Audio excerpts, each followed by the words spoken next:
The freshly redesigned Ford Ranger seemingly has it all. A vast choice of all kinds of engines, incredible off-road prowess, great looks, and fantastic tech. So it was utterly shocking for us to learn that, despite its many merits, the new Ranger is selling horribly. And the most startling thing is this sudden loss of popularity isn't without a reason. To learn more about the downfall of one of Ford's icons, stick around as we take you through the 5 surprising reasons why the new Ford Ranger is not selling.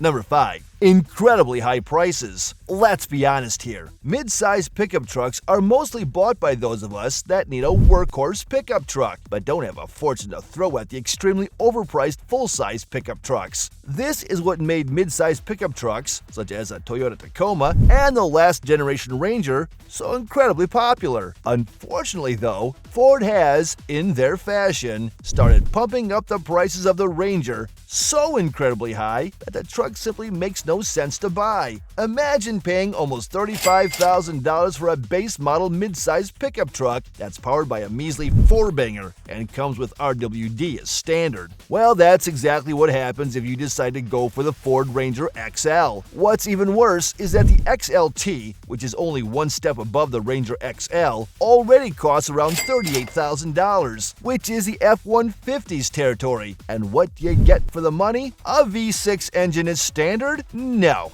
4-wheel drive is standard? No. You get a bit more unnecessary tech, a marginally better interior, and that's it. Everything else is an optional extra. Finally, the Ranger Lariat, which starts at around $45,000, once again comes with nothing more than a 2.3-liter as standard and RWD. To get it with AWD and a V6, you'll have to spend upwards of $50,000, and that's without optioning out anything else. Truly ludicrous pricing for a non-luxury midsize truck. And this is all without dealer markups, which have just skyrocketed in the past few years. We understand that dealers have to make a living, but come on, creating a fake lack of supply to increase demand and then inflate the prices is extremely scummy. Thankfully though, it came to bite back Ford recently, as more and more people are simply streaming towards other, cheaper, but just as capable alternatives. That said, Ford isn't the only suspect when it comes down to overpricing their pickup trucks. The Toyota Tacoma is also extremely expensive, as when fully kitted out, it can cost upwards of $60,000, which isn't worth it no matter what it offers. Number 4. Reliability is at an all-time low. Ford has completely lost it when it comes down to reliability. Almost all of their recently released vehicles have been met with vast amounts of criticism and problems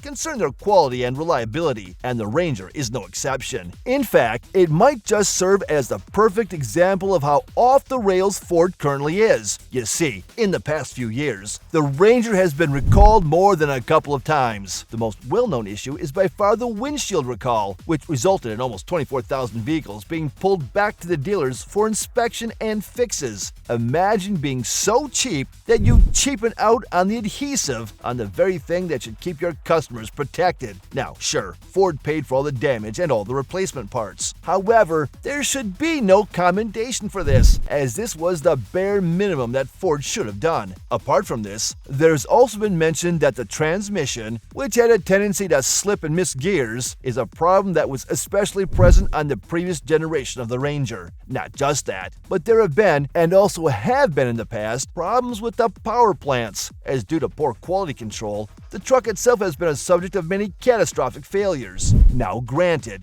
Ford isn't the only manufacturer that has been met with such issues. Many others, such as GM and Toyota, have also encountered problems with quality control due to hyperproduction. However, Ford seems to be at the forefront of the pack because of the fact that these issues aren't exclusive to just one, but the vast majority of their models. Number 3. Overly complicated power plants. A pickup truck is solemnly designed to be a capable and reliable vehicle, which is why car manufacturers should tend not to overcomplicate their beating hearts. Take a look at the Nissan Frontier, for example. That truck has a large displacement, naturally aspirated V6 engine that pushes out 310 ish HP, making it both incredibly simple and incredibly powerful. Now, take a look at Ford, which decided to take a completely different route. You see, the Ford Ranger, excluding the Raptor model, comes with either a 2.3-liter EcoBoost 4-cylinder or a twin-turbo V6, both of which are quite complicated engines. Now, the 2.3 unit is a tried and tested power plant. It has been used in a myriad of vehicles, the most notable of which is the Mustang. As a result, we have very little complaints about it, except for the fact that it isn't particularly powerful, with just around 270 horsepower. The 2.7-liter twin-turbo V6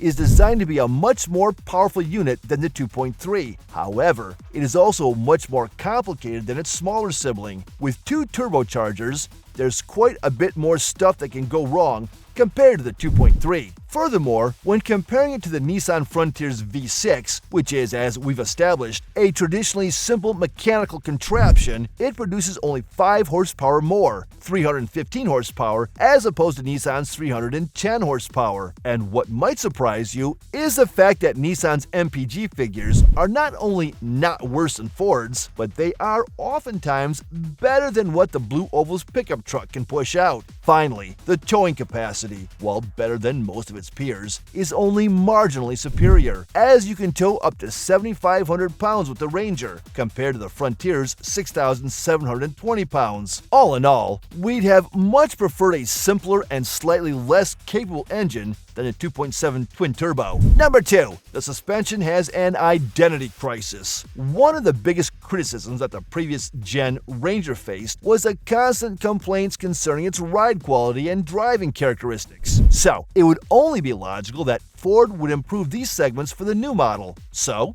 did they? Of course not. Don't be foolish. The Ranger is as vague and as uninspiring as ever to drive. First of all, the steering is terrible. It is extremely light and there's absolutely no connection and communication with the wheels, making it extremely hard to know what your front axle is doing. Not a very good thing to hear about your off-road ready pickup truck, is it? Oh, and speaking of off-roading, you see, to make the Ranger a proper off-roader, all while keeping its on-road performance intact, Ford could do only one thing: stiffen up the suspension. You know exactly where this is leading to. As a result of this genius move, the Ford Ranger has been noted to have a rather stiff and crashy ride, which is definitely not a good thing to hear about your 40K pickup truck. Sure, it's not as bad as a Toyota Tacoma. However, the Ranger is still a class below the Tacoma in terms of off-road performance. So combining all of this info, you can see why the driving experience of the Ranger remains its Achilles heel. The steering is too comfort-oriented to be engaging to drive on and off the road, whereas the suspension is way too stiff to be driven comfortably. Truly a conflicting vehicle, if we ever saw one. Number 1. The Maverick exists. As much as we love the Ford Ranger, we have to say that its appeal has dwindled with the appearance of the Ford Maverick.